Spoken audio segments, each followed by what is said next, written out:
Are you going to have shrinkage after your gynecomastia surgery? I mean, are things going to get smaller? I'm talking about your areolas. Get your mind out of the gutter.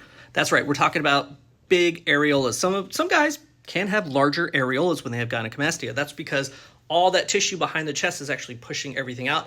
And it can actually stretch the areola. So whenever you get gynecomastia surgery, once we remove all that mass behind the areola and the nipple, that causes your areola to shrink down. Are you going to have shrinkage? Yeah, you are. And sometimes it will shrink over a few months. Now, some of you are going to have really, really massive gynecomastia, stuff that's hanging down. Maybe you lost a ton of weight. In that case, if your areolas are really, really big, then we may have to do something like a free nipple graft, where once we remove all that extra tissue, we leave some extra tissue behind to close up the chest, but then we have to go ahead and place that areola right where it belongs anatomically. Now, when we do that, when we do a free nipple graft, we have to do a couple things. See, women's areolas are perfectly round. Now, men, on the other hand, tend to have more oval shaped. Bet you didn't know that.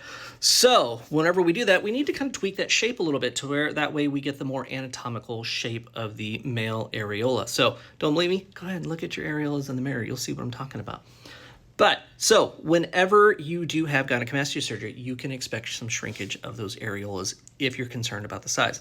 Most guys, they tend to have, relatively smaller areolas. But if you have pretty large ones, you can expect some downsizing after your surgery.